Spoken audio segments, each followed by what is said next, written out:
Buenas noches. Seguimos con la Feria del Libro de Hablando de Ciencia. Sabéis que este es un evento que es la antesala del evento Hablando de Ciencia Online que tendrá lugar los días 2 y 3 de octubre. Esta es la última entrevista que hacemos esta semana. La semana que viene tenemos aún más para que no podáis decir que no hay libros de divulgación científica, que hay mucho que leer, de hecho quizás demasiado porque no nos queda tiempo para leer tantos buenos libros de divulgación científica que se han ido presentando durante estas 2 semanas. Nuestro entrevistado de hoy es Álvaro Luna, doctor en biología, coordinador de proyectos científicos y de conservación, y además es un divulgador nato que le ha metido mano a casi todos los formatos. Es autor del libro Un leopardo en el jardín. También tiene un podcast, un programa de radio que se llama El Atlas de la Biodiversidad. Incluso se ha metido en el canal o sea, tiene un canal de YouTube que es Álvaro Luna, una historia de naturaleza. Pero hoy vamos a hablar de su último libro, que es La Era del Plástico, que acaba de sacar hace poquito con la editorial Guadalmazán. Y además tengo el gustazo de entrevistarlo porque fuimos compañeros de carrera, lo cual me hizo mucha ilusión cuando salió la lista de gente para entrevistar para este evento. Dije, Álvaro es para mí, ese me lo quedo yo. Bueno, Álvaro, plásticos. Plásticos, ¿qué me cuentas de los plásticos? Vamos a empezar un poco como por el comienzo del libro, un poco cómo te inspiraste para escribir este libro. Pues más que inspirarme fue como un momento que me vino la idea de golpe y dije, lo hago y se acabó. Lo cuento en el libro. Estaba en Egipto y empecé a ver mucha basura por muchos sitios, en las pirámides, en los sitios más emblemáticos, todo lleno de basura, de plástico en gran medida. Y yo venía ya pensando, tenía alguna idea de hacer algo así, y ya fue cuando dije, pues esto merece la pena explicarlo a fondo y a todo tipo de ecosistemas y todo eso. Entonces ya allí mismo, en la libreta hice un pequeño esquema y así empecé la idea. Y me propuse que iba a hacer como un recorrido, un viaje por el mundo desde el punto de vista del plástico, por todo tipo de ecosistemas, desde lo más conocido a lo más desconocido, porque mucho lo del plástico se concentra al final en ballenas, en tortugas marinas y en ecosistemas marinos en general. Pero esto va mucho más allá de eso. Yo quería mostrar también eso, lo que sabe la ciencia hasta el día de hoy, en otros aspectos relacionados con la contaminación por plástico que la gente no conoce. Entonces, un recorrido por todo, una visión bastante general. Sí. Bueno, el plástico ahora mismo quizás como que se ha convertido en uno de los problemas medioambientales más importantes que tenemos. Es como el enemigo público número uno que tenemos que combatir, ¿no? Aunque quizás, tal y como comentas en el libro, esto ya nos ha pasado antes, ¿no? Bueno, pasó con el plomo, pasó con el DDT, que comentaba Rachel Carson en Primera Silenciosa, o con los CFC. O sea, ¿qué nos pasa a los humanos? Que siempre metemos sustancias hasta en todas partes. Sí, ¿verdad? A veces nos da por algo y generamos mucho y no somos capaces de contemplar todos los efectos que pueden venir después de lo que hacemos. Y sobre todo en el caso de productos que luego generan desechos, a veces al ratito de ser usados. Y ese desecho puede estar cientos de años. Y es la mala gestión de los desechos la que al final lleva a que todo aparezca por el medio. Pero además con el plástico, porque claro, con el DDT pasó una cosa de que como era tan efectivo contra los insectos y demás, como que la humanidad se enamoró un poco de él, pero al poco tiempo, en cuanto que se vio los efectos negativos, como que fuera lo quitamos y ya está, ¿no? Pero con el plástico parece que como que estamos más enamorados todavía, nos cuesta trabajo romper con él, ¿no? ¿A qué crees que se debe esto, ¿no? ¿Por qué este material nos tiene tan encandilado? Es que es muy buen material, es que tiene muchísimas virtudes y sirve para un montón de aplicaciones, tanto de la vida cotidiana como médica, en fin. Es que si te pones a pensar, el plástico lo puedes usar para casi todo. Entonces es normal que le hayamos dado mucho uso y hemos dedicado mucho tiempo a pensar nuevos usos, nuevas aplicaciones, porque es que es un producto muy bueno. Pasa que, claro, es lo que ocurre, que la gestión de lo que va luego de usarlo suele fallar. Claro. Por ejemplo, cogía, creo que fue un dato del libro, que decía que cada año se generaban 500 millones de toneladas de plástico en el mundo. O sea, es que es una cantidad brutal.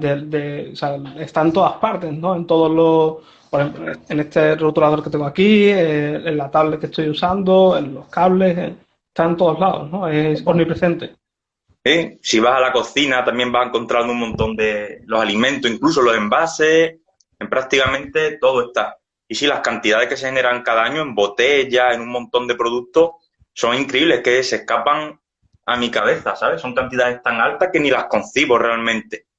Y al final, pues lo que digo, ¿no? Que nosotros, bueno, aquí todavía pues tenemos el contenedor, ¿no? Como que se disimula un poco más el asunto. Pero hay muchos países en Sí. los que no existe esa opción. Tú vas a otros países y la gestión de residuos es inexistente o no es eficaz. Y los residuos van a la calle, al río, y está todo lleno de basura al final. Y ahí es donde más se nota el Sí, efecto. eso haces un poco, ¿no? En el libro, ¿no? Empiezas haciendo un viaje desde donde comienza todo el viaje del plástico, desde las ciudades, ¿no? Hasta los mares, ¿no? Eso está guay, cómo lo has planteado en el libro. Pues, explícanos un poco cómo va ese recorrido. Claro, en el fondo, el plástico está donde estamos nosotros, en gran medida su origen es tierra firme, y van a ser las Mm, ciudades y los centros industriales. Luego otro pequeño porcentaje, digamos que aparece en el mar ya directamente desde el mar a través de la actividad pesquera, pero en gran medida mucho el viaje comienza en tierra, en las ciudades. Y es en las ciudades donde ya uno puede empezar a ver algunos de sus impactos. En las aves de la ciudad, por ejemplo, que no se han mirado todavía mm, mucho, pero es el primer sitio mm, donde, al haber tanta basura, puede empezar a haber efectos. Luego ya de la mm, ciudad, ya sea por el viento, por el agua, o por nosotros mismos que podemos llevarlo, pues ya va llegando al campo, puede llegar al río, puede afectar incluso que se está empezando a ver a suelo agrícola, a la ganadería, aunque aún no en España, pero sí en otro tipo de países, y ya luego de ahí mm, pues al mar, ya sea directamente en ciudades que tienen playas, de la ciudad al mar, o a través de ríos, que es lo más habitual. Los ríos van atravesando muchas ciudades, mm. van cogiendo la basura de cada una y al final eso llega al mar. Sí, Y sí, ya en comentabas antes las ciudades. Álvaro, ¿estás ahí? Te perdemos, creo. Te perdimos. ahora, has desaparecido tú de repente. Ahora, ¿yo o tú? ¿Quién es el que tiene A mí la me has conexión? desaparecido tú. No me digas. A ver, parece. Yo tengo conexión, ¿no? Sí, sí, parece que. Vale, Ahora te veo. ahora me ves, ¿no? Yo te veo un poco borroso, Mm, pero nos escuchamos, ¿no? sí, sí. Vale, perfecto. Te comentaba que has dicho antes que en las ciudades, ¿no? Que incluso las aves, ¿no? Ya tenían problemas con el plástico. Me llamaba la atención que muchas veces cuando se habla de nidos de aves, dice, oh, mira, qué curioso, ¿no? Estas aves han puesto aquí un poco de plástico y la han integrado en su nido, ¿no? Y a veces lo solemos ver como algo, mira este pájaro que es ingenioso, que ha aprendido a coger este plástico y ponerlo aquí también junto a las ramitas.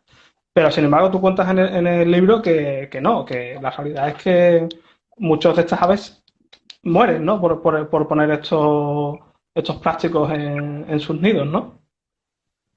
Claro, normalmente puede ocurrir que al poner ciertos elementos como cuerdas, fibras de plástico en los nidos, al final los pollos o los propios adultos pueden quedar atrapados ahí y pueden no llegar a salir, se pueden quedar colgando del nido o atrapados en el nido sin poder salir o tener lesiones que luego repercutan en su futuro. Y ya el simple hecho también a veces de usar plástico puede alterar diferentes detalles de su vida, pues la misma elección de pareja, por ejemplo. Mm. Puede haber hembras que se sientan atraídas por cierta decoración del nido basada en plástico, por ejemplo, como ocurre con los pergoleros creo que en Oceanía. Sí. Mm. Ujú. Sí, el caso de los pergoleros es curioso. No sé la gente lo conoce, pero son unas aves que hacen nidos súper elaborados, poniendo vallas de colores concretamente. Entonces, lo que hacen es que cogen también residuos que sean azules o del color que a ellas les llame la atención. Y también mencionabas el tema de los campos, ¿no? De los campos de cultivo, que es otro tema que que no se suele tener en cuenta, ¿no? Pero es muy interesante lo que mencionas, las prácticas que tienen allí, ¿no? Que se hacen en el campo, ¿no?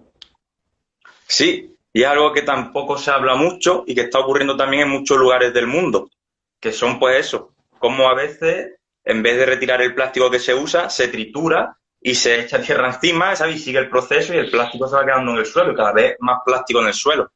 Y eso luego puede liberar sustancias, puede simplemente alterar algunos parámetros del suelo y es dañino para para el propio cultivo, que se ponga ahí luego, a largo plazo, claro. O sea, son Ujú, temas que se ujú. están empezando a ver ahora y queda mucho por saberse, pero que están ahí y no es ninguna broma, vaya.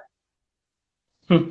Incluso las plantas, ¿no? Las plantas se ven afectadas. Es curioso, ¿no? Porque es como, no pensarías que esto, el plástico pudiera afectar a las mismas plantas, ¿no?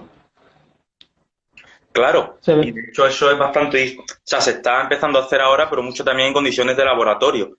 Pero es cierto que a través de las raíces las plantas pueden incorporar algunos de los elementos que lleva, aditivos que lleva ese plástico, o microplásticos, pequeños fragmentos de plástico pueden bloquear poros y pueden entorpecer el intercambio a través de las raíces. Ya digo que son muchos pequeños detalles en los que no se ha empezado a pensar hasta ahora y que aún queda mucho por saber. O sea, muchas de las sorpresas están por llegar todavía. Sí, porque eso es una cosa que comentas mucho en el libro, que hay cierto desequilibrio, ¿no? Entre lo que sabemos del medio marino, medio acuático, y lo que se sabe del medio terrestre, ¿no? Que es abismal, ¿no? Hay muchísima información de mares y océanos, pero del terrestre, por ejemplo, lo comentabas cómo puede afectar a las lombrices, de eso se sabe muy poco, ¿no?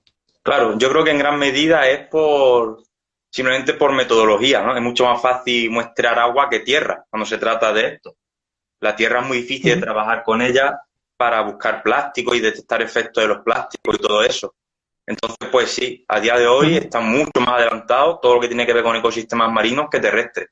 Pero mucho, igual como analiza el total de publicaciones y el 85-90% puede ser de ecosistemas acuáticos, sobre todo marinos, y el resto de terrestres, muy poquito, muy poquito. Y después otro tema también que me llama mucho la atención es el tema de los microplásticos, ¿no? Que nuestras lavadoras, cuando ponemos lavadoras, que estamos liberando las fibras sintéticas de la ropa, ¿no? Eso que no somos conscientes, ¿no? No, vamos, de hecho, hay incluso microplásticos, o sea, fibras textiles flotando en el aire de las ciudades. Se habla de incluso toneladas Sí, de plástico flotando en las ciudades, que luego se deposita, o el viento lo traslada fuera de la ciudad, pero está ahí. Y también en el agua va a través de las lavadoras, en fin, que el plástico está en circulación por un montón de sitios que no nos damos ni cuenta. Y luego ya llega y y todo eso. el microplástico que se genera en las lavadoras no lo podemos parar de ninguna forma. Es muy difícil de retener, ¿no? Claro. Había escuchado que se pueden poner una especie de bolas en la lavadora para recoger esas fibras, pero yo no sé si eso realmente es muy efectivo. Claro, yo no sé hasta qué punto, claro, se le está dando vueltas al coco, ¿no? Para ir viendo la manera de gestionar esto. Pero es lo mismo. No hablamos de un problema global y te pones a pensar países y países a los que esas ideas van a tardar en llegar. No tienen otra manera de hacer las cosas que tal y como las hacen ahora. Porque uno suele pensar en nosotros, pero es que la gran realidad del mundo no somos solo nosotros. Hay otras muchas realidades que no tienen posibilidad de repente instalar otro tipo de depuradoras en las ciudades, si es que tienen ya actualmente y funcionan bien, ni aplicar la última tecnología que se nos ocurra para frenar esto. Entonces, no sé hasta qué punto en los próximos años habrá solución aplicable a un nivel grande para frenar esto. Sí, incluso es que además incluso las depuradoras que tenemos en Europa o en España tampoco son tan eficaces, ¿no? A la hora de retener este tipo de partículas. no son capaces de interceptar todo lo que lleva ese agua, de fibra, incluso toallitas húmedas, las toallitas, que es otro gran problema, que o Ujú, atascan, ujú. atascan las depuradoras, atascan las tuberías o llegan a la playa. Yo he estado en playas que había cerca salidas de agua residuales urbanas y iba el agua con toallitas y veías las toallitas en la roca, en la arena y todo eso. Al final nos creemos que no, Sí. pero lo que va de nuestra casa llega a otro sitio, ¿sabes? No se evapora de repente. Claro, claro, sí, el tema de las toallitas, la verdad es que con los, como decían en los ingleses, ¿no? Los icebergs estos de toallitas, ¿no? Mm, Que van por las alcantarillas, que sí, parece sí, incluso como un monstruo de las alcantarillas, ¿no? totalmente, Eh, totalmente. y no sé si llegaste a ver, porque el libro no me lo he podido, o sea, voy casi por la mitad. No sé si llegaste a ver estudios sobre. Tenía entendido de que el mismo roce de los neumáticos por la carretera incluso también generan microplásticos y eso va al ambiente. No sé si has Mm. podido leer algo sobre esto. Sí, en el libro no aparece porque estos son artículos ya muy novedosos y me ha pasado con el libro que como está tan de moda el tema y no para de salir información, o sea, tenía que parar en un Ujú, momento, me puedo llevar hasta los 50 años buscando información nueva. Entonces, pues claro. eso no aparece en el libro, pero sí que he visto la información esa. Y sí es cierto que es otra fuente de también de contaminación y de fibra y de plástico, sí, sí, es otra fuente más. O sea, que estamos completamente vendidos, ¿no? Porque no hay, estamos generando residuos por todos lados. Claro. Eh, y ya siguiendo el curso del río, ¿no? Llegamos a los mares y creo que toca el momento de tratar el tema de las famosas islas de plástico. Cuéntanos un poco, porque aquí hay mucha confusión, ¿no? En el gran público sobre el tema. Sí, la gente también por algunas imágenes que se han creado para causar impacto y todo eso, cree que las islas son islas de verdad. Que tú llegas y saltas encima de ellas y todo eso. Pero las islas de plástico lo que son unos lugares con concentraciones altísimas de basura que tiende a concentrarse en esos sitios. Hay más concentración de basura ahí que en otros puntos del océano. Y cada vez se conocen más de estas islas de plástico, como se han llamado, y son muy buenos sitios para ver el impacto, porque es donde se ve más impacto, porque es donde más hay, donde más especies están interaccionando con estas islas de plástico. Lo curioso es que cada vez se analizan más sitios y se detectan cantidades similares a las de las islas de plástico. Entonces, claro, la isla de plástico siempre está como para comparar. Es como en tantos sitios hay como en la isla de plástico, hay casi como en la isla de plástico. Normalmente se usa la del Pacífico Norte, que es la famosa, de referencia, pero sí, en medio de comunicación y todo eso se suele usar de referencia la gran isla de plástico del Pacífico y ya se va comparando. Pero vamos, que hay otros puntos del mundo donde también hay una concentración altísima de plástico. Y la formación de las islas estas es por el propio funcionamiento de los océanos, ¿no? Sí, son las corrientes marinas, son giros que tienen a concentrar dentro la basura. La basura va quedando ahí retenida en el interior de estas grandes corrientes oceánicas. Y si hay dentro de en donde están estas corrientes, hay islas, por ejemplo, pues no para de escupir basura a esas playas. Por eso hay lugares que no tiran ellos basura, de hecho pueden no estar ni habitadas, pero les llegan toneladas y toneladas, porque están en plena corriente y el mar no para de escupirle basura. O sea, constantemente, ¿no? Porque eso es como un reservorio que se lo va echando poquito a poco, ¿no? Claro, por eso, aunque limpies, a la semana otra vez va a estar lleno de basura, porque el mar no para de traer, porque hay mucha circulación por los mares. Mira, por aquí nos preguntan qué tamaño tenían las islas de plástico más grandes. Creo que el dato lo tenías por aquí, pero Sí, ¿te lo sabes vamos, de memoria? cada vez más grande. O sea, la referencia que uno usó hace un año puede ya estar anticuada. Ya se habla que, vamos, como varios países de Europa juntas. Aquí tienes apuntado 3,5 millones de kilómetros cuadrados. Mm. Esa es la La del cifra Pacífico en frío, ¿no? La cifra, sí. en frío. Pero si ven que Que hay dice, mapas en los que solapan con países y todo eso, y se ve que es como claro, países enteros, vaya, como varios países juntos. No sé si será claro, como España o 7 Españas ya o algo así de grande. es que los océanos, claro, los mapas nos parecen pequeñitos, pero eso son espacios enormes, ¿no? Claro. ¿Sabes? Que son inmensos, ¿no? Entonces ahí tú decías, ¿no? Que puedes meter incluso varios países a la vez, ¿no? Claro. Eh, Seguimos un poco con el recorrido del plástico por el mundo, incluso ya empieza a aparecer en sitios que no los podríamos imaginar. Pues, montañas, profundidades oceánicas. Vamos a ir repasando sitio por sitio. Claro. En el Everest hay plástico también. Sí, en todo lo que son las grandes cadenas montañosas, las más populares, va apareciendo plástico y puede ser por diferentes vías, como ocurre en esto del plástico. En algunos casos puede ser que el viento la transporte y luego por lluvia se deposita en el suelo. Por eso puede llegar a algunos de los sitios más inaccesibles del Pirineo, de los Alpes, en sitios que no están muy humanizados. Luego en otros sitios, si hay mucha actividad de montaña, las propias personas pueden llevar basura y no gestionarla bien y se crean casi vertederos. Y eso queda ahí. O en la nieve, que Uh-huh. parece que la nieve se lo traga todo y luego cae otra vez nieve encima, pero luego la nieve se derrite y la basura queda ahí. Claro, Cuando se da el deshielo, toda la basura acumulada en los meses que ha habido nieve aparece en estaciones de aparecen ahí. esquí, Dios con nieve. Incluso en las profundidades oceánicas, ¿no? O sea, si cogemos ahora mismo un submarino de estos chulos que para explorar el fondo oceánico, la encontraremos con estos residuos, ¿no? Sí, también cada vez se sabe más de eso, que también antes decíamos que los ecosistemas marinos son los más estudiados en tema del plástico, pero ni siquiera aquí sabemos todo ni sabemos necesariamente mucho. Se sabe bastante, pero queda mucho por saber. Y mucho se ha concentrado en la superficie o en algunas especies más emblemáticas, pero también llega pues eso, al fondo, pero al fondo, a lo más profundo que hemos sido capaces de llegar a nosotros, al fondo, fondo. Se han encontrado envoltorios de caramelo, de diferentes productos de consumo que tenemos en casa, que se encuentran en el supermercado. Que al final, pues claro, Uh-huh. van cayendo para abajo poco a poco hasta llegar abajo. Claro.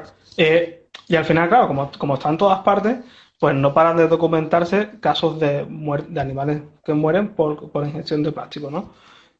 ¿Cuáles son los que más llamativos te has podido encontrar a la hora de documentar estos casos? Mm. Pues hay de todo. Es que hay tanta variedad de cosas que no paras de ver. Unas son anécdotas, ¿no?, de un animal concreto que se encontró que se había tragado algo y otras son problemas más amplios.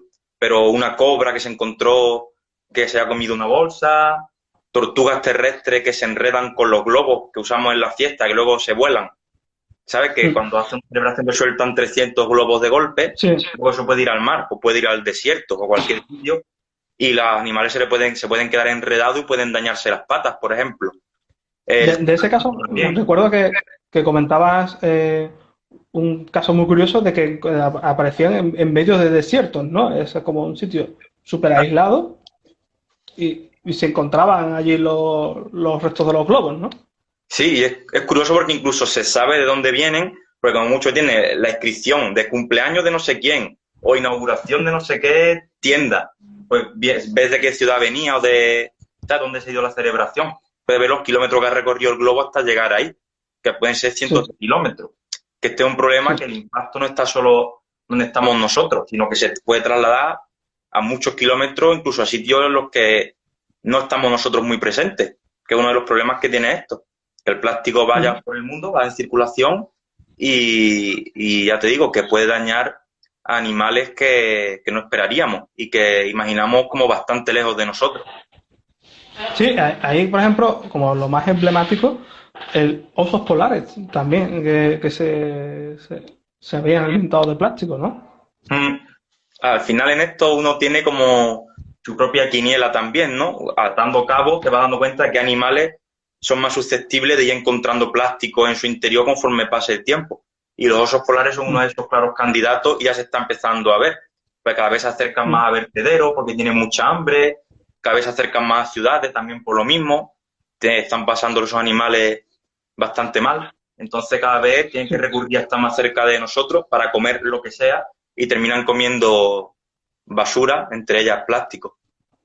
Claro, porque además los pobres osos polares se están viendo, digamos, en una encrucijada, ¿no? Entre el cambio climático que les está haciendo que se queden más en la costa, ¿no? Acercarse a las ciudades y ahora encima los pobres no atienen a dar un bocado bueno, ¿no? Se comen encima el plástico y en fin, nos podemos perder. Y Claro. comentabas también que cuando estuviste en Tailandia incluso viste casos de elefantes que se alimentaban de botellas, ¿no? Exacto. En Tailandia está eso, elefantes que terminan comiendo plástico, por ejemplo, y luego aparece en los excrementos. Se está intentando frenar en África a tiempo, porque a través de los turistas o grandes ciudades cerca de parques nacionales que usan mucha bolsa de plástico, luego el viento puede transportarla a zonas protegidas y al final, pues, imagínate, que ya empieza a aparecer plástico en todos los animales famosos de África y eso también. Pero sí, el caso de los elefantes del sudeste asiático es claro y algunos incluso han tenido problemas grandes. Camellos también, dromedarios Sí. también están teniendo problemas en el desierto con eso. Es Y muy las ballenas también, que son las más, como las más famosas, ¿no? De hecho, efectivamente. Pero es curioso porque el récord, hasta donde yo sé, de mayor cantidad de plástico dentro de un animal lo tienen los dromedarios, no las ballenas. no, no, Algunos de estos animales, vamos, tenían bolas de 50 kilos de basura en el interior. 50 kilos. Una burrada, sí, sí, una burrada. Sí, sí. Madre mía. Y, y se está estudiando las causas de por las que los animales, por ejemplo, pienso en las tortugas marinas, ¿no? Que dicen que las confunden las bolsas con medusas. Se está estudiando las causas de por qué los animales se alimentan de estos materiales. Mm. Pues yo creo que es una mezcla de causas. Pensando en los artículos que he leído y lo que cuentan, puede ser confusión con lo que sí es su comida real, puede ser por curiosidad que lo comen y luego pues resulta que no es algo digerible. O sea, hay diferentes, incluso sin querer, ¿no? Animales que, como las ballenas, que dan una bocanada y tragan un montón, pues ahí puede ir plástico, que puede ir el krill este que comen, estos pequeños crustáceos que Sí, comen. Si hay muchas fibras o pequeños fragmentos de plástico, van para adentro también. Entonces eso ya es claro. sin querer, eso ya va para adentro y ya está. Animales filtradores, pues lo mismo, si van filtrando agua, va lo que esté en el agua y puede quedarse dentro. Había leído un estudio que decía creo que eran corales que tenían cierta afinidad por ciertos componentes de los plásticos y por eso se lo comían. No sé si has leído algo al respecto. Eso ya no lo he visto. Me lo explicas tú. Es que ahora mismo lo estoy cortando a bote pronto. Bueno, te paso el enlace, lo busco y te lo paso. Eh, y bueno, y el tema de las aves marinas es quizás como el más llamativo, ¿no? Todos tenemos en mente esas fotografías de una ave muerta con todo lleno de plástico, ¿no? Y me llamaba la atención que comentabas en el libro que desde los años 60 ya empezaron a reportarse este tipo de casos. Eh, ¿Qué nos pasa? ¿Por qué tardamos tanto tiempo en concienciarnos en esto? Sí, pues como con todo, es como que hasta que el problema no es ya una catástrofe, no solemos reaccionar mucho. Pero los seres humanos somos así. Cuando la cosa ya está muy mal o hay un desastre muy grande, reaccionamos muy rápido y damos lo mejor. Pero cuando las cosas son poco a poco, como que no reaccionamos mucho. Y esto ha sido un problema que ha ido a más, a más, a más, y nadie hacía caso hasta que ya es un problema muy grande. Claro. Claro. Y pues yo creo que le empezamos a echar cuenta cuando de repente ya nos puede afectar a nuestra salud, ¿no? Cuando ya se ha empezado a ver ese miedo a que entre en la cadena trófica, ¿no? Los animales chicos se coman el microplástico, eso empieza a acumularse en los peces, ¿no? ¿Qué opinas tú de eso? Mm. Sí, yo creo que ha habido varios puntos que han ido haciendo pensar. El primero ha sido el ver a animales muertos por culpa de plástico, incluso reconocíamos lo que eran productos que tenemos en casa, ¿sabes? Envoltorios de productos y todo eso, o cosas que no deberían estar en el mar flotando, y al ver que algo tan directo causa muerte de tortuga, de animales así emblemáticos, creo que eso fue el primer punto de inflexión.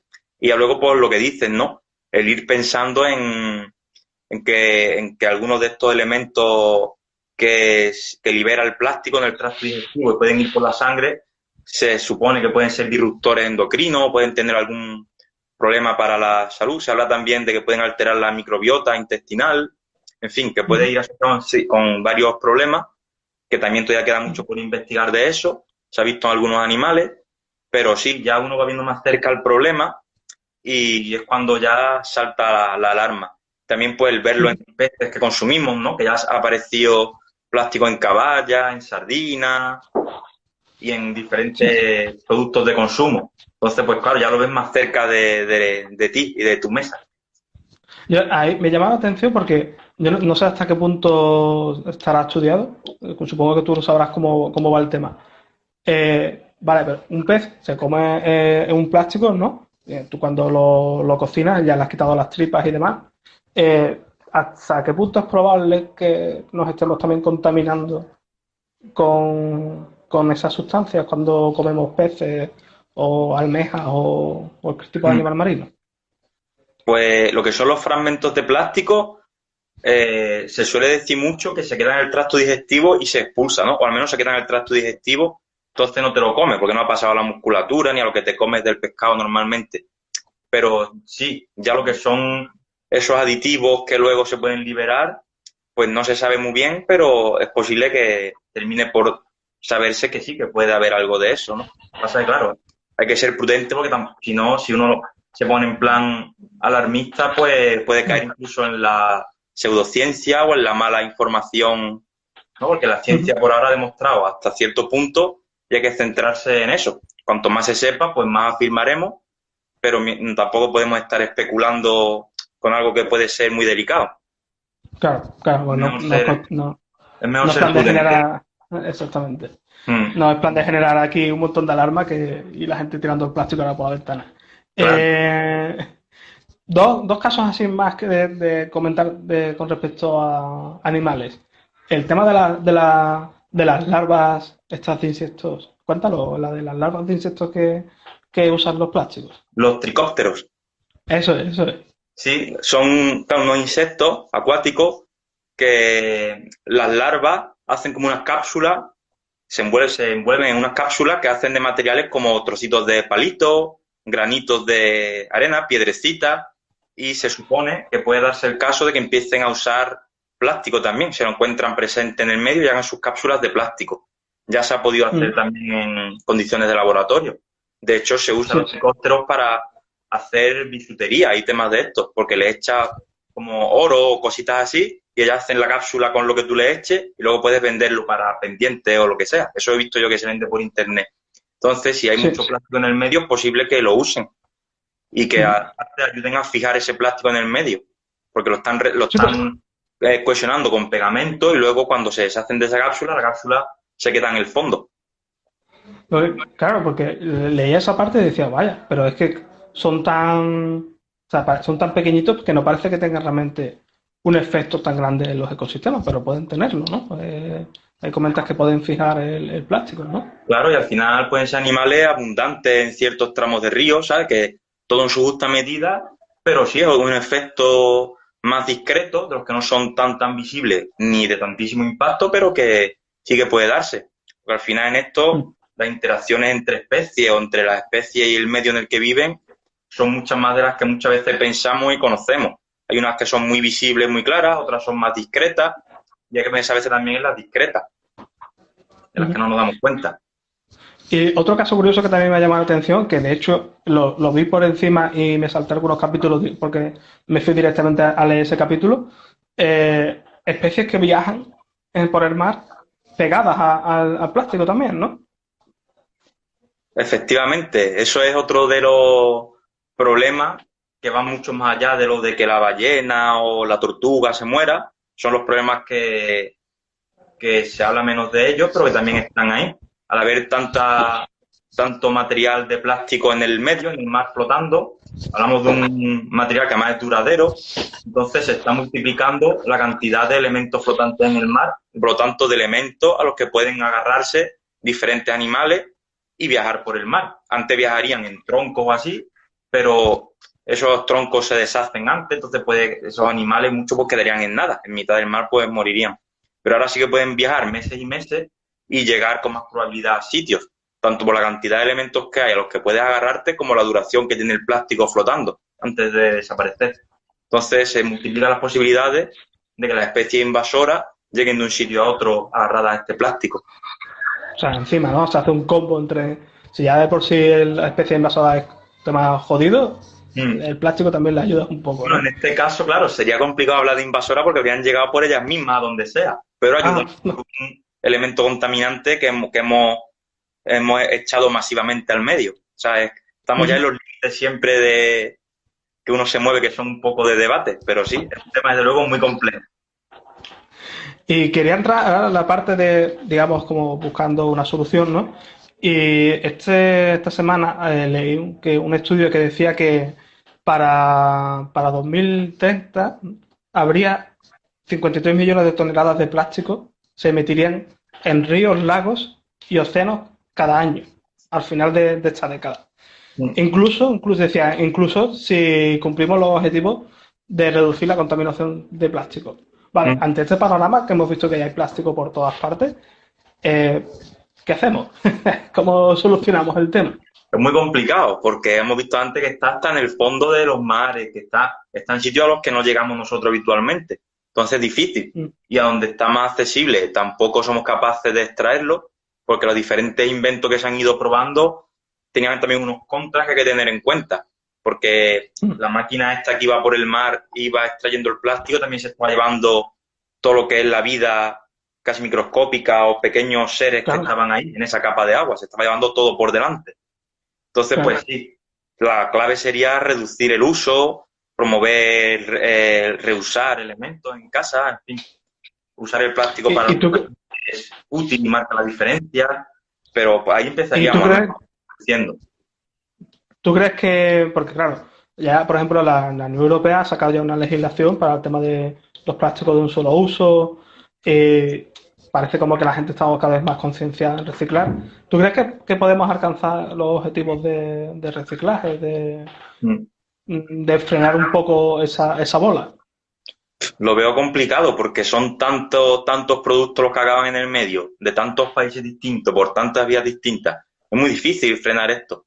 Parte mucho, Ujú, porque uno piensa inmediatamente en las bolsas de plástico, en lo que se ve. Pero hay muchos plásticos que son más pequeños y no lo estamos viendo. Y ya ujú, llegan ujú. directamente como pequeños fragmentos. Entonces es muy difícil frenar todo eso. Es muy difícil. Y la solución de los bioplásticos, se habla de los plásticos biodegradables, ¿cómo la ves?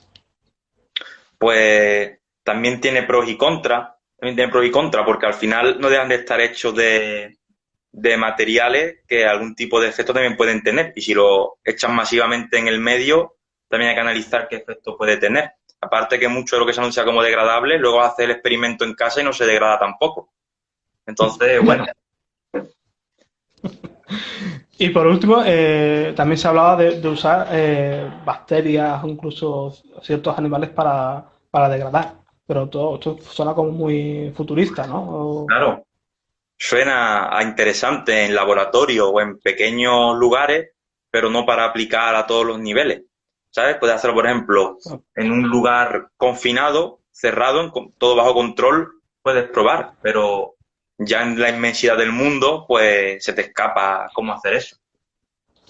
Claro, yo imagino que pasará un poco, por lo menos con las partículas más pequeñas, pasará un poco como el DDT, ¿no? Que incluso hoy en día que se siguen encontrando ciertos rastros de DDT en los ecosistemas, ¿no? Sí, vamos, y se sigue usando en algunos países. Yo lo he visto Sí, sí. usado en algunos países, pero sí, sí. Y aunque vayamos buscando soluciones, va a ser muy difícil retirar todo el que ya hay, y más ya que está a lo mejor en la tierra, a varios centímetros bajo tierra o en sitios más inaccesibles. O sea que, Ujú, ujú. Entonces, en tu opinión, ¿cuál sería entonces la receta, ¿no? De cómo deberíamos de actuar. pues ojalá tuviera yo una receta o una solución mágica. Por desgracia, no la tengo. Te puedo tener un análisis de la situación, pero soluciones factibles Claro, no las tengo. claro, Puedo tener claro. radicales y utópicas, pero no factibles en un mundo real. Claro, pues lo importante primero es concienciar y por lo menos que vayamos reciclando, ¿no? Sí, Entrando por esa. cambiar el modelo en el que estamos, cambiar el uso, hacer un uso Ujú, responsable como con otros muchos aspectos de nuestra vida, vaya, no solo el plástico. El plástico es un problema más de muchos que ahora está más de moda, pero que no es ni el ujú, único ni el más importante. Hay muchos que muestran los muchos excesos que estamos haciendo en el mundo y ujú. que al final dan la cara en forma de problemas. Pero, en fin, que es bastante complicado, es bastante complicado. Guay. Yo creo que con esto hemos dado un pequeño repaso bastante, ¿no? a tu obra, la era del plástico. Pero yo, antes de terminar, me gustaría resaltar una de las partes creo que más importantes del libro. Cuéntanos un poco qué te pasó con ese mono en Tailandia que te robó la comida. Ah, uff, Y- los monos a mí me la tienen jurada los monos. Mira que yo no le hago nada a ellos, pero claro, los animales muchas veces están acostumbrados a que la gente le eche de comer y todo eso, y ya la relación se enturbia y terminan robándote o pegándote o lo que sea. Y yo, sin tener nada que ver, al final los monos me acaban robando a mí o pegando porque les da la gana, y sí, ya van varias anécdotas mías con monos estando yo tranquilo, sentado a lo mejor, y vienen y me pegan. Ay, estos monos. Bueno, pues yo creo que ya aquí podemos ir parando. Hemos echado un buen ratito con Álvaro, recordamos. Álvaro, autor del libro La era del plástico, de editorial Guadalmazán. Os lo recomiendo, la verdad. Aunque eso te puede hacer un poco de bola o de mala leche cómo está la situación, pero bueno, está bien para conocer el tema. Sí, Y también claro. aprovecho también para recomendaros también el libro, su otro libro, el de Un leopardo en el jardín, que también es muy interesante, que otro día tendremos que hablar sobre los ecosistemas urbanos. Pues cuando queráis. Eh, Creo que no me dejo nada más. Álvaro, muchas gracias por prestarte a hablar con nosotros.